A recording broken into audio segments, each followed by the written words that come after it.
이제 15장이 그야말로 클라이막스죠. 거기서 우리 주님이 십자가에서 못 박혀 죽으셨습니다. 이렇게 끝이 났다면 기독교는 없고 교회도 세워지지 않았고 그냥 사라져 버렸을 것입니다. 그런데 이 16장에서 우리 주님이 부활하신 것을 우리가 보게 됩니다. 주님이 죽으시고 부활하실 것에 대해서 제자들에게 여러 차례 반복해서 말씀하셨지요. 제자들은 그게 무슨 말인지를 도대체 알아먹지를 못했습니다. 그래서 실제로 15장에서 십자가에 못 박히실 때에 제자들은 겁먹고 다 도망가 버렸죠.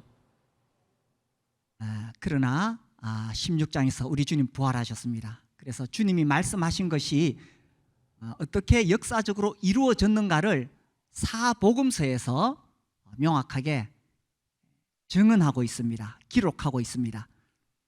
그리고 이제 사도행전에서 우리 주님이 부활하셨다는 사실을 제자들이 목숨을 걸고 전하게 됩니다. 그래서 사도행전에서는 부활이 이 전파의 주제가 되죠. 그리고 이 서신서에 들어가면 주님의 부활이 어떤 의미를 가지는지에 대해서 교리적인 설명을 하고 있습니다. 그리고 신약 성경의 예언서 요한계시록에 이제 부활하신 주님께서 다시 오실 것을 말씀하고 있지요. 그래서 이 신약 성경은 예수님의 부활이 쫙 이렇게 흐르고 있습니다. 자, 우리 오늘 본문을 보면요, 이제 16장의 부활의 이야기가 나오는데 제가 먼저 넌센스 퀴즈를 하나 드리려고 합니다. 이거 보통 뭐 많이 알려지긴 했는데 성경에서 제일 욕심이 많은 사람이 누군지 아세요? 아이고 잘 아시죠? 막달라 마리아입니다. 네, 막달라 마리아. 예, 그래서 이제 16장 1절에 안식일이 지남에 막달라 마리아와 야고보의 어머니 마리아와 또 살로메가 가서 예수께 바르기 위하여 향품을 사다 두었다가, 지금 제자들은 겁먹고 다 숨어 있습니다. 아유, 역시 여성들이 용감해요. 안식일은 금요일 저녁에서 토요일 저녁까지인데 이제 토요일 저녁에 미리 이 향품을 이제 준비를 하고 그 다음 날 주일이죠. 안식 후 첫날, 이 주일날, 이날에 이제 향품을 바르기 위해서 갔지요. 그래서 2절 안식 후 첫날 매우 일찍이 해 돋을 때에 그 무덤으로 가며, 이 여자들의 마음이 급했습니다. 그냥 해가 뜰 무렵에 그때 출발했습니다. 그 무덤으로 갔어요. 미리 다 확인해 두었습니다. 3절 서로 말하되 누가 우리를 위하여 무덤 문에서 돌을 굴려주리요 하더니, 저는 이런 거 보면 참 마음이 답답해요. 이 여자들이 참 대책이 없지요. 이 당시에 무덤은 우리나라하고 다릅니다. 거기 이제 석회암이 많기 때문에 자연적인 동굴이 많았고, 특히 이제 우리 주님은 요셉의 무덤에 묻히시는데, 이 요셉은 부자였거든요. 바위에다가 이렇게 굴을 파가지고 무덤을 만들고 거기 이제 시신을 넣고 그 앞에 큰 돌로 가로막습니다. 이 돌이 크니까 뭐 여자들이 어떻게 할 수가 없어요. 그러니 진짜 향품을 바르러 갔으면 대책이 있어야 되잖아요. 참 대책이 없이 여자들이 마음만 급해가지고 그냥 빨리 가서 이 향품 바르려고 그렇게 나선 거예요. 4절 눈을 들어본 적 벌써 돌이 굴러져 있는데 그 돌이 심히 크더라. 야, 이런 거 보면 참 하나님 하시는 일이 놀랍지요. 여자들만 와가지고는 이 돌을 어떻게 할 수가 없습니다. 그런데 이제 저 같은 사람은, 이 아주 합리적이고 현실적이고 계획적인 사람은 이 여자들이 참 답답해 보이는데 하나님 하시는 일은 참 놀랍지요. 참 대책 없이 이 여자들을 위해서 미리 돌문을 다 다 열어놓으신 거예요. 그래서 항상 우리의 계획과 생각보다 앞서가시는 주님이 계십니다. 우리 마음에 주님을 향한 소원이 있고 간절함이 있으면 주님이 항상 앞서 일하시지요. 5절에 무덤에 들어가서 흰옷을 입은 한 청년이 우편에 앉은 것을 보고 놀라매. 이 한 청년은 천사입니다. 다른 복음서에서도 같이 이렇게 천사라고 나오거든요. 그런데 여기 보니까 한 청년이잖아요. 다른 복음서에는 천사가 둘이었다고 되어 있습니다. 아이고, 이거 안 맞아요. 이것만 아니라 다른 부분에서도 여자들이 어떤 곳에서는 또 2명으로 나오고 안 맞아요. 동틀 때 왔다 그러고 이게 안 맞아요. 그러니까 이게 서로 안 맞는 게 아니냐. 이게 참 묘한 겁니다. 제가 청년 시절에 벌써 오래됐지요. 누가 돌을 옮겼는가 하는 책을 보고 아주 이 감명을 받았는데 지금은 오래돼서 내용은 잘 기억이 안 납니다. 이 책을 쓴 사람이 프랭크 모리슨이라는 영국의 저널리스트예요. 이 사람이 생각해 볼 때에 우리 주님의 마지막 그 10일, 이제 마지막 그 일주일, 그리고 부활하신 데까지 여기에 대해서 사람들이 오해하고 있는 것이 많다. 내가 이 사복음서를 철저히 파헤쳐 가지고 모순을 발견하리라. 이 사람이 저널리스트니까 얼마나 예리하고 날카롭겠어요. 기자들이 그렇잖아요. 그래서 아주 이 사복음서를 놓고 그 예수님이 이제 그 예루살렘에 올라오신 날부터 막 아주 이렇게 파헤쳤는데 그것을 다 정리한 다음에 이분이 탁 마음에 내려진 결정이 그겁니다. 예수님의 죽으심과 부활은 확실한 사실이다. 그래서 누구든지 정직하고 겸손하게 성경을 읽으면 우리 주님의 부활을 믿지 않을 수가 없습니다. 제가 이제 기억나는 게 그거예요. 그 내용 중에 다른 것은 잘 기억이 안 나는데 안 맞는 게 있잖아요. 천사가 한 명이고 시점도 다르고. 그런데 이분이 그런 상황들을 여러 가지로 추측해서 왜 이 사람은 한 명만 보았을까 이런 것들을 다 설명을 합니다. 그러면서 이런 이야기를 했어요. 만약에 이 부활에 관한 이야기들이 사복음서가 모두가 다 똑같이 탁탁탁탁 나온다면 이것이 오히려 의심스러울 수 있다는 거예요. 미리 이 사람들이 복음서 기자들이 모여서 입 맞추었다는 거예요. 이 부활의 증인들이잖아요. 근데 이 증인들은 그냥 자기가 본 것을 이야기했고 기록했을 뿐입니다. 그러니까 이 증인들이 보는 관점에 따라서 상황에 따라서 얼마든지 다룰 수가 있다는 거예요. 오히려 이게 다 맞아 떨어지면 법정에서 너희들 사전에 모의했지 이렇게 나올 수 있다는 이야기입니다. 그게 기억이 나요. 그래서 복음서 읽으시다가 여기는 왜 한 명이고 여기는 2명이지? 오히려 그것이 진실이라는 겁니다. 자, 그래서 이제 무덤에 들어갔는데 6절 청년이 이르되 놀라지 말라. 너희가 십자가에 못 박히신 나사렛 예수를 찾는구나. 그가 살아나셨고 여기 계시지 아니하니라. 보라, 그를 두었던 곳이니라.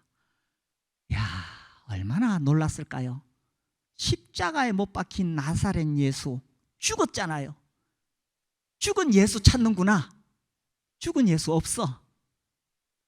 그가 살아나셨고 여기 계시지 아니하니라. 여기 와서 봐라. 그 시체를 누웠던 곳에 지금 안 계시잖아. 그가 살아나셨고. 얼마나 놀라운 선언입니까? 우리 주님이 대제사장 앞에서 신문을 받으실 때에 이렇게 묻지요. 네가 찬송 받으실 이의 아들 그리스도냐? 그때 주님이 내가 그니라. 인자가 권능자의 우편에 앉은 것과 하늘 구름을 타고 오는 것을 너희가 보리라. 그때만 해도 그때만 해도 우리 주님의 그 말씀은 이건 그냥 그야말로 완전히 그냥 허황된 이야기지요. 그 말을 듣고 대제사장의 옷을 찢고 신성모독이라 하며 사형에 해당하다고, 그래서 재판을 받아서 십자가를 못 박잖아요. 그래서 빌라도가 묻습니다. 네가 유대인 왕이냐? 그래, 주님이 그래 네가 말했다. 아니, 왕이라고 하시더니만 이건 채찍질 맞으시고 그냥 침뱉음을 당하시고 머리에 가시관을 쓰시고 온갖 희롱과 모욕을 받는데 왕이라고 하시는데 진짜 왕이 맞느냐 하는 겁니다. 그리고 십자가에 못 박혔을 때 사람들이 놀렸지요. 저가 남은 구원하였으되 자기는 구원할 수 없더라. 아니, 그 십자가에 못 박히신 예수가 진짜 구원자가 맞느냐 하는 겁니다. 진짜 구원자라면 그 십자가에 못 박혀서 그렇게 허무하게 죽을 수가 없잖아요. 백부장이 주님이 숨을 거두시는 것을 보고는 그는 진실로 하나님의 아들이었도다. 이게 앞뒤가 안 맞는 거예요. 하나님 아들이 어떻게 죽을 수가 있습니까? 하나님 아들이 죽으면 안 되지요. 그는 하나님이 죽었다면 하나님 아들이 아닌 거예요. 그래서 15장까지 보면 예수가 어떤 분이신지 잘 모릅니다. 그런데 16장에서 우리 주님이 부활하심으로 말미암아 그분이 참으로 왕이셨다는 사실, 그분이 참으로 구원자였다는 사실, 그분이 참으로 하나님의 아들이었다는 사실이 명백하게 드러나게 된 것입니다. 우리 로마서 1장을 한번 볼까요? 로마서 1장 4절입니다. 우리 같이 한번 읽어볼까요? 1장 4절. 성결의 영으로는 죽은 자들 가운데서 부활하사 능력으로 하나님의 아들로 선포되셨으니 곧 우리 주 예수 그리스도시니라. 주님이 부활하심으로 이분이 진짜 하나님의 아들이 맞구나 하는 것이 만천하에 선포가 되었다는 사실입니다. 교회는요, 예수님이 어떤 분이신가를 전하는 곳입니다. 성경은 예수님이 어떤 분이신가를 전하는 것이 성경입니다.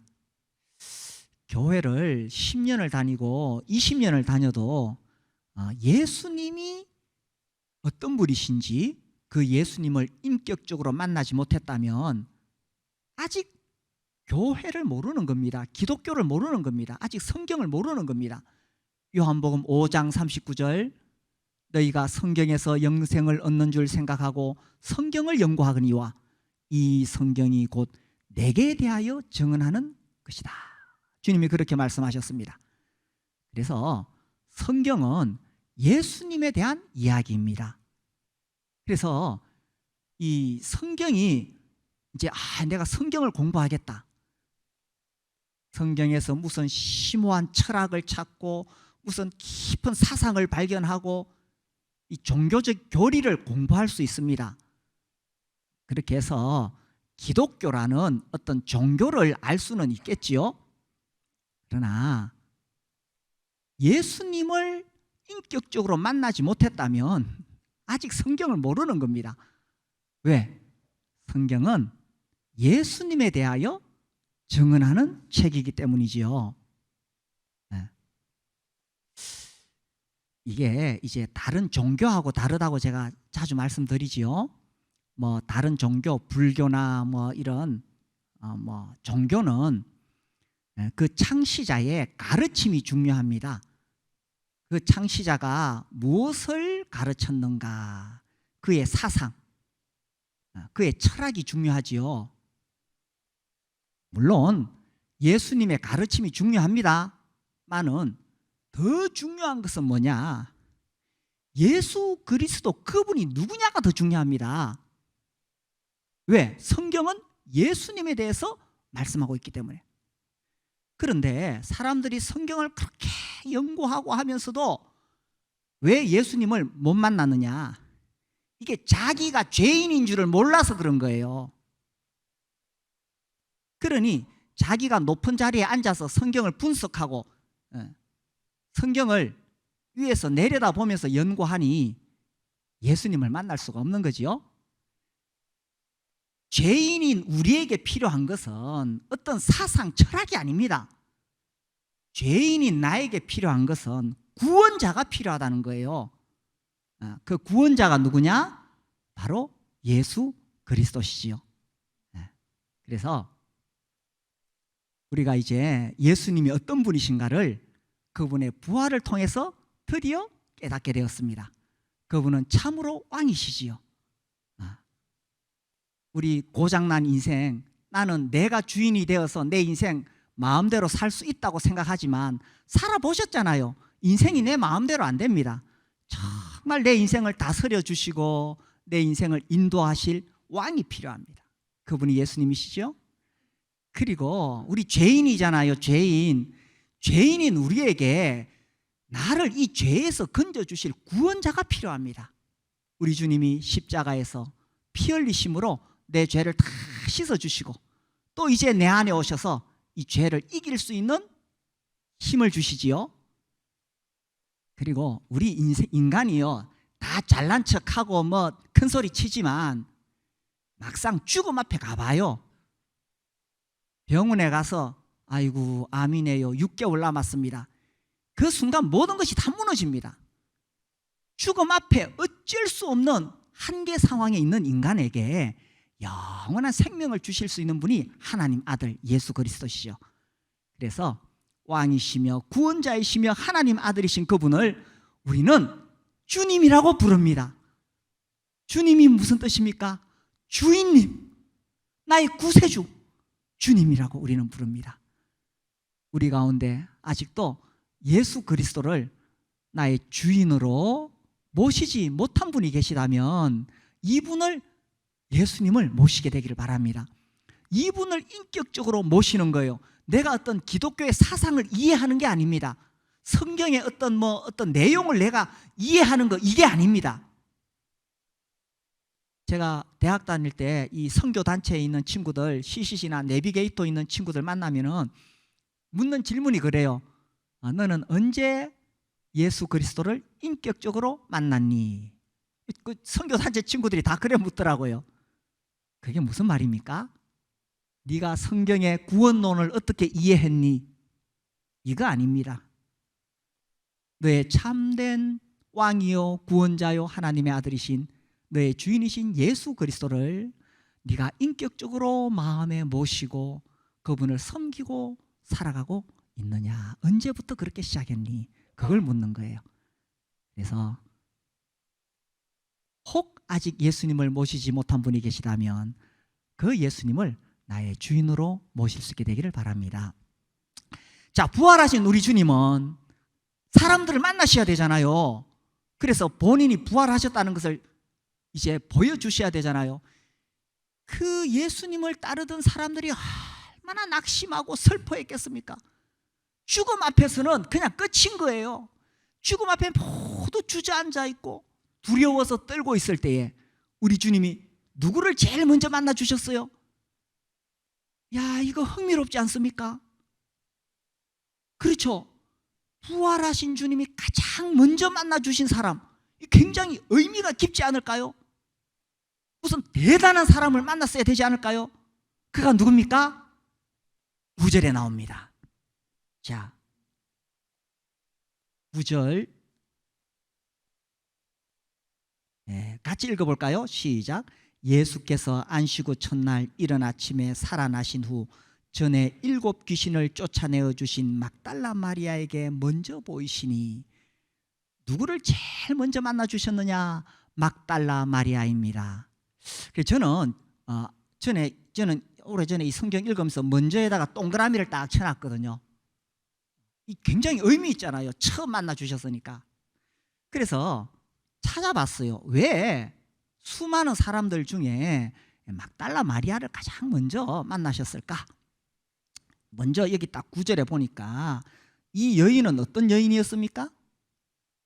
과거에 7 귀신 들린 여자였습니다. 야, 귀신 들린 인생은 얼마나 비참합니까?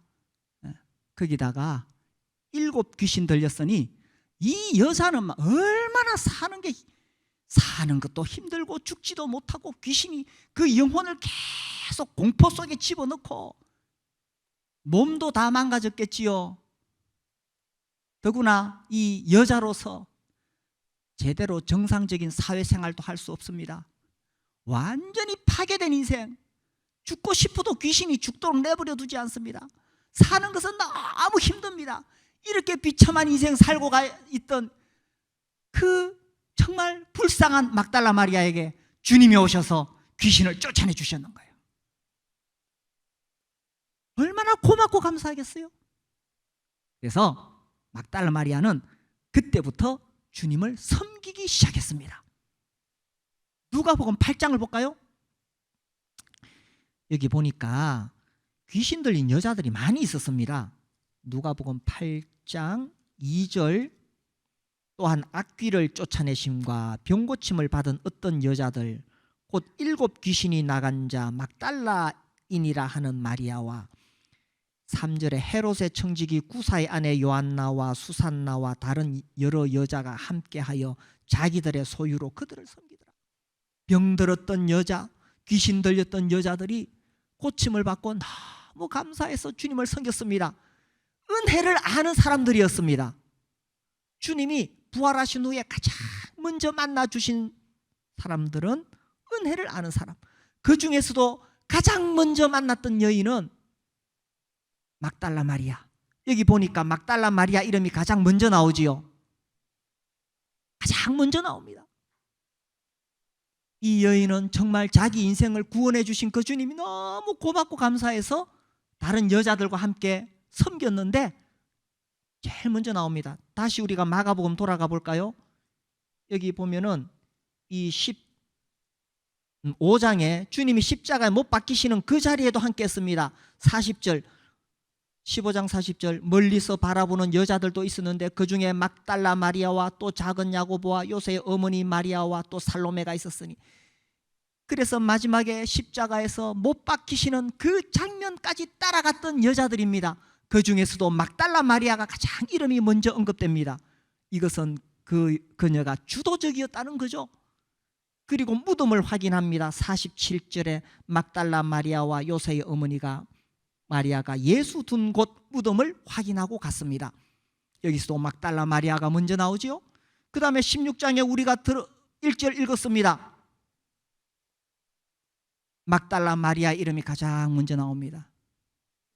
다른 여자들도 주님의 은혜를 입었지만 특별히 막달라 마리아는 7 귀신 들렸다가 살아났기 때문에 어느 누구보다 더 주님을 사모하고 사랑하고 섬기기를 원했습니다.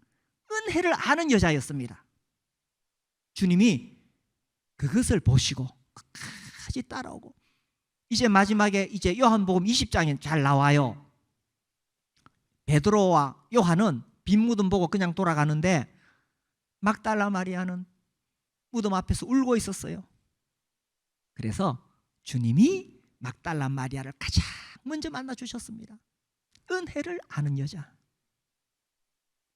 여기서 우리가 또 자기에게 질문해 볼까요? 나는 주님으로부터 받은 은혜를 아는 사람인가? 우리가 주님으로부터 받은 은혜가 얼마나 크고 놀랍습니까? 나는 그거 알고 있는가? 십자가 구원의 은혜. 이 십자가 구원의 은혜를 모른다면 아무리 교회를 10년, 20년 다녀도 아직 신앙에 한 걸음도 앞으로 내딛지 않은 것입니다. 신앙이라는 것은 십자가 구원의 은혜를 아는 데서부터 시작하거든요. 십자가 구원의 은혜가 뭡니까? 나 같은 죄인, 막달라 마리아, 7 귀신 들린 나 같은 여자, 자기가 어떠한 죄인인지를 아는 데서 시작하지요. 제가 이 처음에 복음을 전하면은 사람들 다 자기가 죄인이라고 인정합니다. 아이고, 살면서 죄 안 짓는 사람이 어디 있습니까? 그런데 진짜 자기가 죄인이라는 것을 얼마나 아느냐? 진짜 십자가 은혜 깨닫기 전에는 모릅니다. 지난 월요일에 이제 우리 교회 손님이 오셔서 제가 이제 쭉 이야기를 하다가 교제하다가 그분이 그 형제님이 이런 이야기를 하더라고요. 우리 이 모임에 있는 어떤 그 청년이 미국에 갔습니다. 가서 이제 교회를 다니는데 그 교회 목사님이 만날 때마다 그 청년에게 너 죄인이다 그런 거예요. 뭐 다 죄인이죠. 그 다음에 덧붙인 말이 너 유영철보다 나쁜 죄인이야. 그래 뭐 처음에 뭐 그러려니 했어요. 그런데 이 청년이 교회 갈 때마다 그 목사님이 너 유영철보다 나쁜 죄인이야. 굉장히 기분이 나쁜 거예요. 자꾸 들으니까. 유영철 진짜 나쁜 일 많이 했잖아요. 제가 그래가지고 오늘 설교 준비하면서 어제 이제 검색을 해봤습니다. 유영철. 야, 하여튼 한 2년 동안에 20명을 연쇄살인을 했는데 아주 잔인하게 죽이고 막 사체를 훼손하고. 제가 그걸 보면서 내가 왜 이걸 읽고 있지? 이런 생각이 들더라고요. 진짜 잔인해요. 진짜 전형적인 사이코패스죠. 근데 이 청년이 갈 때마다 그 소리를 들으면서 어느 날 딱 비침이 왔어요. 하나님 앞에 딱 서 있는 자기 모습이 유영철보다 더 나쁜 죄인인 거야. 그때 십자가 구원의 은혜가 깨달아지는 겁니다. 내가 어떤 죄인인지를 모르는 사람은 아무리 십자가 보혈의 능력, 구원의 은혜 이야기해도 그냥 그러려니 그럽니다. 그런데 내가 진짜 악한 죄인, 지옥 불못에 떨어질 그런 죄인이라는 사실을 알 때 그때 십자가 은혜가 깨달아지는 거예요. 이런 나 같은 죄인을 위해서 우리 주님이 어떤 일을 하셨는가? 왕이신 그분이 피조물들에게 온갖 희롱과 모욕을 당하시고 침뱉음을 당하시고 채찍질 당하시고 머리에 가시관 쓰셨어요. 구원자이신 그분이 사람들이 밑에서 희롱할 때에 그 십자가에서 그 희롱과 모욕을 다 받으셨어요. 하나님의 아들이신 그분이 죽음을 맛보셔야 했던 것입니다. 내가 어떤 죄인인지 알게 될 때에 이 십자가 구원의 은혜가 절실히 깨달아지게 되죠.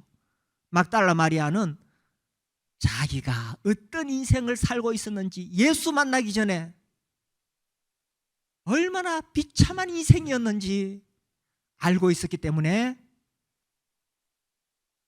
자기가 받은 은혜가 얼마나 놀라운지 알았기 때문에 주님 섬겼었고 마지막 십자가 무덤 그 다음 날도 향품을 바르기 위해서 갔고 거기서 부활하신 주님을 만난 거지요. 우리가 주님으로부터 받은 그 은혜가 얼마나 놀라운지 알게 될 때에 주님을 인격적으로 경험할 수가 있다는 사실입니다. 그런데 여기서 또 한 가지 우리가 의문점이 있어요. 그 당시 유대 사회는 여성들의 그 사회적 지위가 굉장히 낮았습니다. 심지어 이 법정에서 여성들의 그 증언은 효력이 없다. 이 정도로 낮았어요. 자, 주님이 부활하셔서 이 놀라운 소식을 빨리 온 천하에 전파해야 되는데 여자들이 떠들고 다녀봤자 사람들이 안 믿어요. 남자 제자들에게 가셨어야 해요.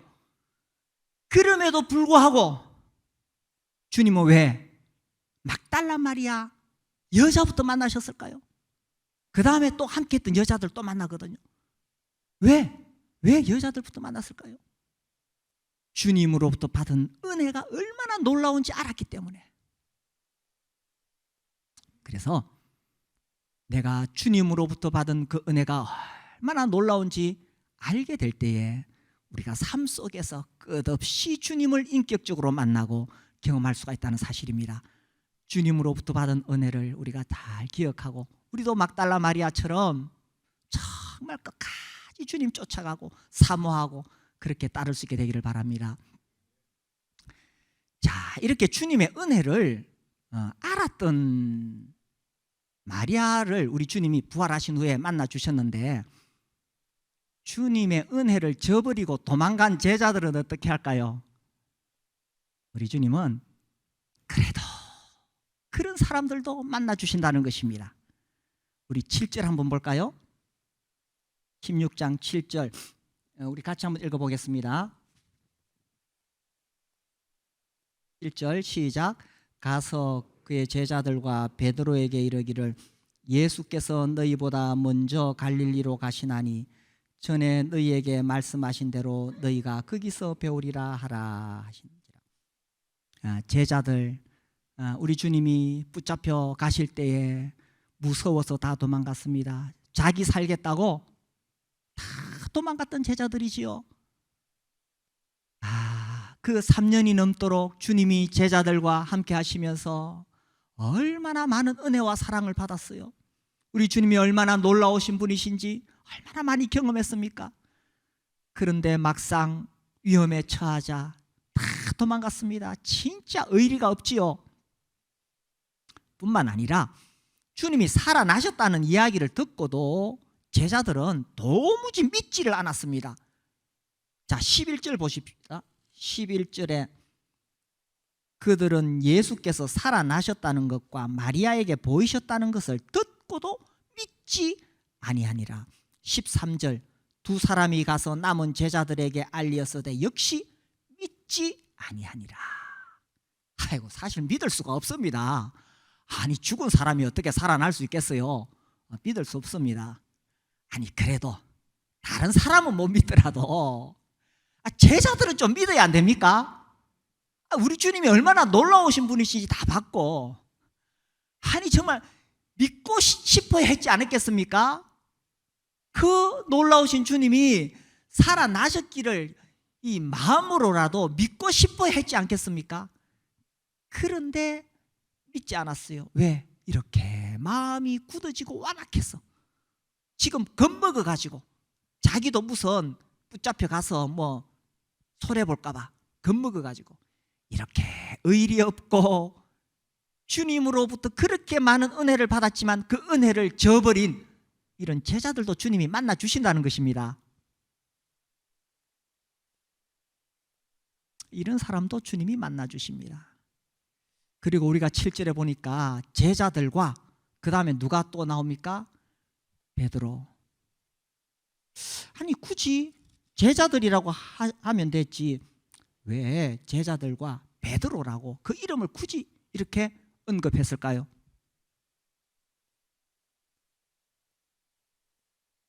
아이고 뭐 베드로는 수제자니까 로마 가톨릭에서 말하는 것처럼 수제자니까 그랬을까요? 그렇지는 않았을 거예요. 여기에 정말 주님의 마음이 담겨 있지 않겠습니까? 우리 잘 알잖아요. 예수님 모른다고 3번이나 부인했던 베드로. 만약에 주님이 여기서 천사가 그냥 제자들이라고 했다면은 베드로가 나도 만나 주실까? 불안할까봐, 걱정할까봐. 그래서 굳이 베드로라는 이름도 거기다 덧붙여 놓으신 것입니다. 베드로, 네가 나를 3번 했다고 너 지금 걱정하고 불안해하고 있지? 걱정하지 마. 베드로, 여전히 너는 나의 사랑하는 제자야. 이것을 주님은 지금 천사를 통해 말씀하시고 계신 거예요. 그래서 이 여자들의 말을 들었을 때 베드로 굳이 자기 이름이 언급되었잖아요. 얼마나 격려가 되었겠습니까? 우리 주님은 이런 분이십니다. 자기 은혜를 모르고 다 도망간 제자들 만나실 뿐 아니라 그들 중에서도 특히 더 낙심해 있을, 오히려 이 부활하신 주님을 만나기를 두려워하고 있을 그 베드로의 연약함을 아시고 굳이 베드로라고 언급하시면서 주님은 베드로를 위로하기를 원하셨고 베드로를 격려하기를 원하셨다는 것입니다. 우리도 살면서 때때로 주님의 은혜를 저버리고 도망갈 때가 있지요. 세상이 좋아서 세상에 알록달록한 것들이 우리를 유혹할 때에 우리가 주님으로부터 멀어질 때가 있습니다. 그때 우리 마음은 주님이 나를 버리셨을까? 나를 떠나셨을까? 아니에요. 우리 주님은 마리아처럼, 막달라 마리아처럼 이렇게 주님의 은혜를 늘 기억하고 잘 아는 사람을 만나 주실 뿐만 아니라 우리처럼 때때로 주님을 저버리고 멀리 도망가는 그런 사람도 잊지 않고 만나 주신 분이십니다. 저도 생각해 보면 얼마나 많이 주님으로부터 도망갔었는지 모릅니다. 그런데 또 이 자리에 서 있잖아요. 주님은 한 번 부른 주님의 제자, 한 번 부른 주님의 자녀, 택하신 자를 절대로 버리시지 않으시거든요. 그래서 혹 우리 가운데 지금 주님으로부터 마음이 멀어져 있는 분이 계신다면 두려워하지 마시고 주님께로 나오시기 바랍니다. 주님, 제가 잠시 세상이 좋아서 세상에 빠져 있습니다. 그런데 돌아갈 용기가 나지 않아요. 내가 주님으로부터 너무 멀어져 있는 거 아닙니까? 내가 다시 돌아가면 나를 받아주시겠습니까? 걱정할 필요 없습니다. 아니, 3번 공개적으로 부인한 베드로도 만나 주시잖아요. 네. 그래서 자꾸 미루지 말고 이 시간 주님께 나오시기 바랍니다. 있는 모습 그대로. 주님, 나 지금 참 초라합니다. 나도 모르게 십자가 은혜 저버리고 자꾸 세상에 빠져 있는데 주님 참 부끄럽습니다. 그러나 이 시간 주님 은혜를 바라고 나옵니다 하고 나오시면 주님께서 한없으신 그분의 넓은 품으로 품어주실 것입니다. 그가 살아나셨고, 얼마나 멋진 선언입니까? 그가 살아나셨고 여기 계시지 아니하시니라.